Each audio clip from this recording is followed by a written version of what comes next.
দেখছেন একজন প্রবীণ ভোটার তিনি কিন্তু এসেছিলেন এবং তিনি ফুল দিয়ে মাথায় হাত দিয়ে দোয়া করে দিলেন সাবেক এই ফুটবলারকে, যিনি ধানের শীষ প্রতীকে এবার প্রতিদ্বন্দ্বিতা করছেন ত্রয়োদশ জাতীয় সংসদ নির্বাচনে। আমরা দেখতে পাচ্ছি যে ধানের শীষ প্রতীক এবং তার যে নির্বাচনী ইশতেহার রয়েছে সেই ইশতেহার, এবং আমরা দেখতে পাচ্ছি যে তাই কিন্তু ফুলের মালা দিয়ে বরণ করে নিচ্ছেন সাধারণ ভোটাররা।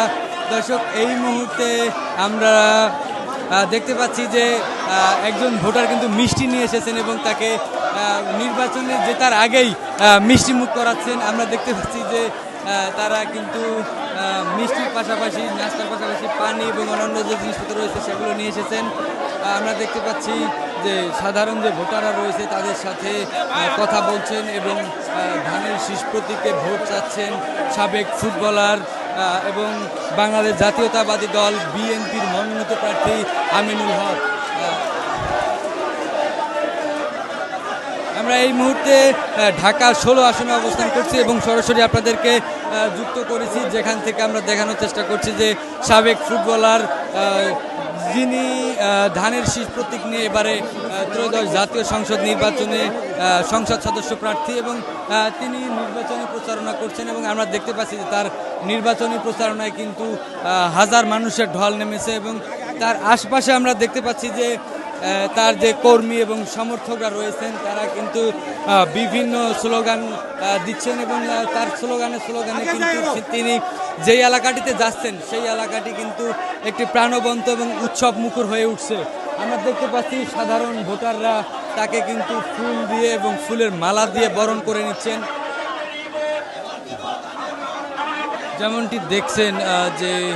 একজন প্রবীণ ভোটার তার হাত ধরে কিন্তু তাদের যে সমস্যাগুলোর কথা রয়েছে সেগুলো জানাচ্ছেন এবং সেই সাথে কিন্তু দোয়াও করছেন তারা যেন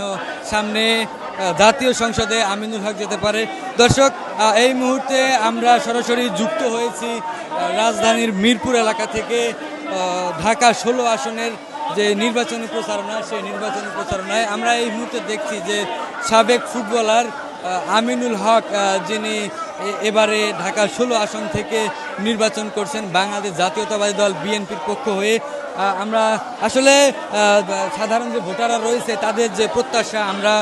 বেশ কিছু ভোটারের সাথে কথা বলেছি এবং তারা যারা জানিয়েছেন যে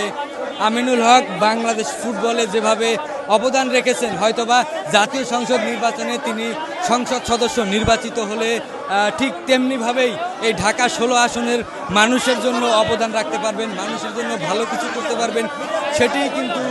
প্রত্যাশা করছে সাধারণ মানুষ। আপনারা দেখতে পাচ্ছেন যে সাধারণ মানুষ তাকে কিন্তু খুব সাদরে গ্রহণ করছেন এবং আমরা কিন্তু কিছুক্ষণ আগে দেখেছি যে তিনি যে ভবনের নিচে দাঁড়াচ্ছেন যেখানে সাধারণ মানুষের সাথে সাধারণ ভোটারের সাথে কথা বলছেন, ঠিক তখনই কিন্তু যে ভবনের যে অন্য তলাগুলো রয়েছে দ্বিতীয় এবং তৃতীয় তলা থেকে কিন্তু তাকে তার মাথায় ফুল ছিটিয়ে দেওয়া হচ্ছে সেই দৃশ্য আমরা দেখেছি এবং আমরা দেখেছি যে আমিনুল হককে বরণ করে নেওয়ার পাশাপাশি যারা ফুটবল প্রেমী রয়েছে অনেকেই কিন্তু আমরা দেখেছি যে ফুটবল নিয়ে এসেছেন এবং সেখানে তার অটোগ্রাফ নিচ্ছেন। আপনারা দেখছেন যে ফুল ছিটিয়ে দিচ্ছে একটি ভবনের দ্বিতীয় তলা থেকে নির্বাচনী প্রচারণায়। আসলে এমন দৃশ্য আসলে এই বাংলাদেশের জন্য খুব কম, তবে সাবেক এই ফুটবলারকে বরণ করে নিচ্ছেন এই এলাকার সাধারণ ভোটাররা এবং আমরা দেখতে পাচ্ছি যে অনেকেই কিন্তু যেখানেই আসছেন সেখানেই কিন্তু তাকে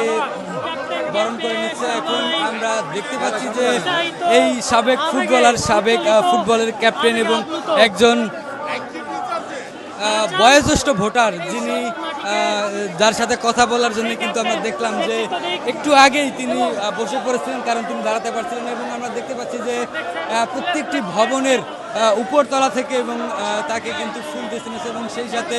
ফুল দিয়ে ফুলের তোড়া দিয়ে বরণ করে নিচ্ছে সাধারণ ভোটাররা। আসলে আমরা যতটুকু দেখছি যে এই ক্যাপ্টেনকে তারা আসলে জাতীয় সংসদে দেখতে চায় এবং তিনি যেভাবে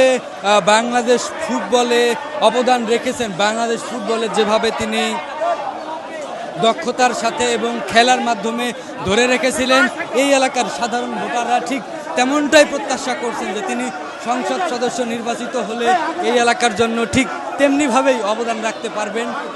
দর্শক, এই মুহূর্তে ঢাকা 16 থেকে নির্বাচনী প্রচারণার এই ছিল আমার কাছে সর্বশেষ তথ্য।